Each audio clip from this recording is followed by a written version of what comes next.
ലോക്സഭാ തെരഞ്ഞെടുപ്പ് 4 ഘട്ടം കഴിയുമ്പോൾ നരേന്ദ്രമോദി ഗവൺമെൻറ് പ്രതിരോധത്തിൽ നിൽക്കുന്നു എന്ന തോന്നലും അത്തരത്തിലുള്ള നിരീക്ഷണങ്ങളും വിലയിരുത്തലുകളുമാണ് രാഷ്ട്രീയ കേന്ദ്രങ്ങളിൽ നിന്ന് ഇപ്പോൾ വന്നുകൊണ്ടിരിക്കുന്നത്.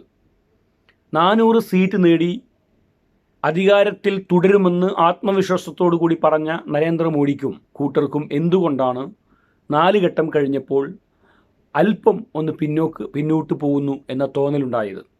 എന്താണ് ഇന്ത്യൻ രാഷ്ട്രീയ സാഹചര്യങ്ങളുണ്ടായിട്ടുള്ള മാറ്റങ്ങൾ? അതിൽ പ്രധാനമായിട്ടും ഒന്ന് ഇന്ത്യ മുന്നണിയുടെ രൂപീകരണമാണ്. ഒരിക്കലും സംഭവിക്കില്ല എന്ന് രാഷ്ട്രീയ കേന്ദ്രങ്ങൾ വിലയിരുത്തിയ ആം ആദ്മിയും കോൺഗ്രസും തമ്മിൽ സഖ്യത്തിൽ ഏർപ്പെടുന്നു എന്നതാണ് അതിലൊന്നാമത്തെ കാര്യം. മാത്രവുമല്ല, അതോടൊപ്പം തന്നെ അരവിന്ദ് കെജ്രിവാളും മല്ലികാർജ്ജുൻ ഖാർഗെയും രാഹുൽ ഗാന്ധിയും ഒരുമിച്ചിരിക്കുന്ന ഫോട്ടോ, അതായത് അരവിന്ദ് കെജ്രിവാൾ മല്ലികാർജ്ജുൻ ഖാർഗെയുടെ വസതിയിൽ വന്ന് അവരെ സന്ദർശിക്കുന്നു. ഒപ്പം രാഹുൽ ഗാന്ധി കൂടിയുള്ള ഫോട്ടോ നമ്മൾ കണ്ടിരുന്നു. ഒരു ഐക്യത്തിൻ്റെ സൂചന ആ ഫോട്ടോ ജനങ്ങൾക്ക് നൽകിയിരുന്നു. ഇന്ത്യ മുന്നണി യാഥാർത്ഥ്യമാകുന്നു. മഹാരാഷ്ട്രയിൽ ശിവസേനയും NCPയും ഇന്ത്യ മുന്നണിയുടെ ഭാഗമായി ശക്തമായി ഉറച്ചു നിൽക്കുന്നു. അതുപോലെ തന്നെ ഉത്തർപ്രദേശിൽ അഖിലേഷ് യാദവ് ഇന്ത്യ മുന്നണിക്കൊപ്പം ചേരുന്നു. UPയുടെ ഭാഗമായി ആദ്യം മുതലേ ഉള്ള DMKയും തമിഴ്നാട്ടിലെ DMKയും ബീഹാറിൽ RJDയും ഒക്കെ ഉറച്ചു നിൽക്കുന്നു. കാശ്മീരിലുള്ള ഫാറൂഖ് അബ്ദുള്ളയുടെ നാഷണൽ കോൺഫറൻസ് ഉറച്ചു നിൽക്കുന്നു. ഇങ്ങനെ ചെറിയ കക്ഷികളും വലിയ കക്ഷികളും CPMഉം CPIയും ഉൾപ്പെടെ CPML ഉൾപ്പെടെ നിരവധിയായിട്ടുള്ള സംഘടനകൾ ഈ ഇന്ത്യ മുന്നണിയുടെ ഭാഗമായി ഉറച്ചു നിന്നു എന്നുള്ളതും ഇന്ത്യ മുന്നണിയുടെ നേതൃപരമായ പങ്ക് വഹിക്കേണ്ട ജാർഖണ്ഡ് മുഖ്യമന്ത്രി ഷിബു സോറനെയും സാക്ഷാൽ അരവിന്ദ് കെജ്രിവാളിനെയും തെരഞ്ഞെടുപ്പ് ഘട്ടത്തിൽ അറസ്റ്റ് ചെയ്യാൻ BJP ഗവൺമെൻറ് ശ്രമിക്കുക കൂടി ചെയ്തപ്പോൾ അതിശക്തമായിട്ട് ഇന്ത്യ മുന്നണി ഒരു കൂടുതൽ ഐക്യപ്പെടുന്ന സാഹചര്യമുണ്ടായി. ഇത് ഈ 4 ഘട്ട തെരഞ്ഞെടുപ്പ് കഴിയുമ്പോൾ ഇന്ത്യ മുന്നണിയുടെ ഈ ഐക്യം ഈ 4 ഘട്ട തെരഞ്ഞെടുപ്പുകൾ കഴിയുമ്പോൾ നരേന്ദ്രമോദിക്കുണ്ടാവുന്ന ആത്മവിശ്വാസക്കുറവിൻ്റെ പ്രധാനമായ കാരണങ്ങളിൽ ഒന്ന് ഇന്ത്യ മുന്നണിയുടെ ഈ ഐക്യമാണ്. രണ്ടാമത്തെ കാര്യം, രാജ്യത്ത് കർഷകർക്കിടയിൽ നിലനിൽക്കുന്ന വലിയ രോഷമാണ് ഈ മോദി ഗവൺമെൻറ്റിനെതിരെ. കർഷകർക്കിടയിൽ വലിയ രോഷമാണ് ഈ ഗവൺമെൻറ്റിനെതിരെ നിലനിൽക്കുന്നത്. കർഷക സമരങ്ങൾ ഇപ്പോഴും കർഷകർക്കിടയിലുണ്ട്. അവർക്ക് താങ്ങുവില കൊടുക്കുന്നതുമായി ബന്ധപ്പെട്ട് കോർപ്പറേറ്റുകൾക്ക് അനുകൂലമായി നരേന്ദ്രമോദി ഗവൺമെൻറ് നിരന്തരമായി നയം രൂപീകരിക്കുന്നു. നരേന്ദ്രമോദിയുടെ നയങ്ങൾ കോർപ്പറേറ്റുകൾക്ക്, വൻകിട മുതലാളിമാർക്ക് മാത്രം ഉപകാരപ്രദമാണ്. കർഷകർക്ക് അതുകൊണ്ട് ഗുണം ലഭിക്കുന്നില്ല. അവരുടെ പ്രൊഡക്റ്റുകൾക്ക് വില ലഭിക്കുന്നില്ല. അതുകൊണ്ട് താങ്ങുവില കൊണ്ടുവരണം എന്നാവശ്യപ്പെട്ടുകൊണ്ടാണ് അവർ സമരം ചെയ്യുന്നത്. എന്നാൽ ആ സമരത്തെ പൂർണ്ണമായും അടിച്ചമർത്തി. ജാട്ട് ഉൾപ്പെടെയുള്ള പടിഞ്ഞാറൻ ഉത്തർപ്രദേശിലെ കർഷക ജനവിഭാഗം ഹരിയാനയിലെയും ഡൽഹിയിലെയും അതുപോലെ തന്നെ നോർത്ത് ഇന്ത്യയിലെ പല പ്രദേശങ്ങളും പരന്നു കിടക്കുന്ന ജാട്ട് വിഭാഗം, പ്രത്യേകിച്ച് ജാട്ട് ജാതി വിഭാഗം, അവരാണ് കർഷകർ. അവർ പൂർണ്ണമായും ഈ ഗവൺമെൻറ്റിനെതിരാണ്. അത് നമ്മൾ സാധാരണ തെരഞ്ഞെടുപ്പുകളിൽ പറയുന്നത് പോലെ അടിയൊഴുക്കുകൾ പ്രധാനമായും ഈ രാജ്യത്ത് സംഭവിച്ചുകൊണ്ടിരിക്കുന്നുണ്ട് എന്നുള്ളതാണ്. കർഷകരുടെ സമരത്തെ അടിച്ചമർത്തി, സമരം നമ്മൾ കാണുന്നില്ലെങ്കിലും ജനങ്ങൾക്കിടയിൽ, കർഷകർക്കിടയിൽ ആ രോഷമുണ്ട് എന്നുള്ളതാണ് നരേന്ദ്രമോദി ഗവൺമെൻറ് നേരിടുന്ന പ്രധാനപ്പെട്ട മറ്റൊരു വെല്ലുവിളി. അതുപോലെ തന്നെ 400 സീറ്റ് നേടി അധികാരത്തിലെത്തുമെന്ന് വലിയ ആത്മവിശ്വാസത്തോടു കൂടി BJP പറഞ്ഞത് ഇപ്പോൾ അവർക്ക് തിരിച്ചടിയാവുകയാണ്.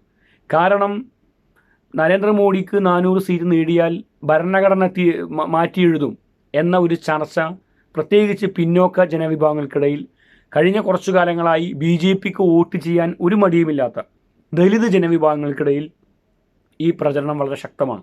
400 സീറ്റ് നേടിയാൽ ഭരണഘടന തിരുത്തി എഴുതും. അങ്ങനെ ഭരണഘടന തിരുത്തി എഴുതിയാൽ പിന്നെ വരുന്ന നിയമങ്ങൾ മുന്നോക്ക വിഭാഗത്തിന്, സവർണ വിഭാഗത്തിന് അവർക്ക് പ്രാധാന്യം നൽകുന്ന രീതിയിലായിരിക്കും ആ ഭരണഘടനയുടെ പൊളിച്ചെഴുത്തുണ്ടാകാൻ പോകുന്നത്. അത് തങ്ങൾക്കെതിരാവും എന്ന് തോന്നി കഴിഞ്ഞ 2 തെരഞ്ഞെടുപ്പുകളിലും 2014ലും 2019ലും നരേന്ദ്രമോദിക്ക് വോട്ട് ചെയ്ത ദലിത് ജനവിഭാഗങ്ങൾ ഒന്ന് പിന്നോട്ട് സ്റ്റെപ്പ് വെച്ചു എന്ന തോന്നലുണ്ടായിട്ടുണ്ട്.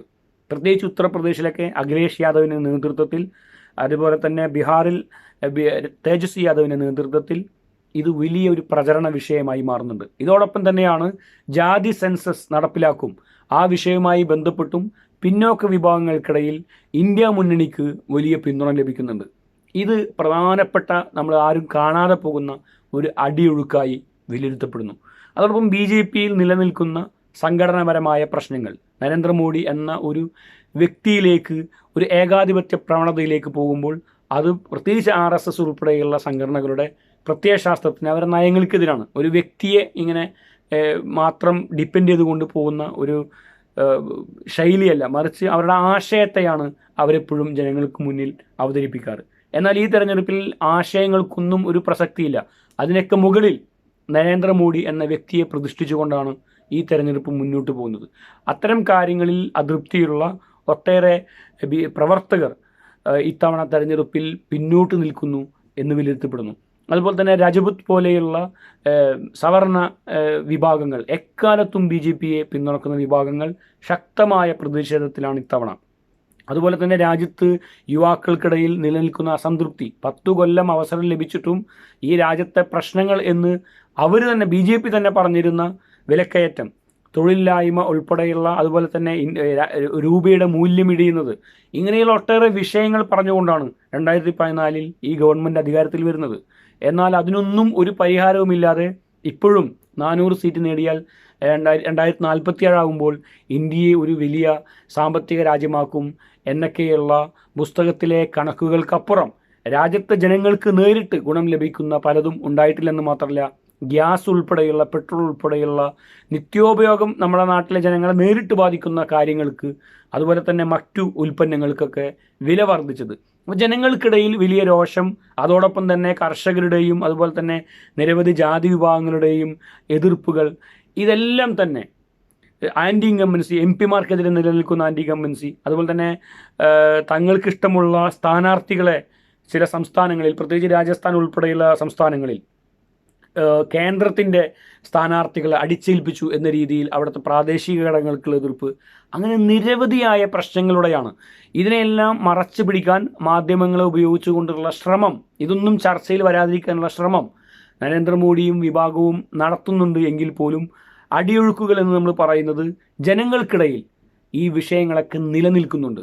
അതുകൊണ്ടാണ് 4 ഘട്ടം കഴിയുമ്പോൾ നരേന്ദ്രമോദിക്ക് ആത്മവിശ്വാസം കുറയുന്നതും ഇന്ത്യ മുന്നണിക്ക് ആത്മവിശ്വാസം കൂടുന്നതും.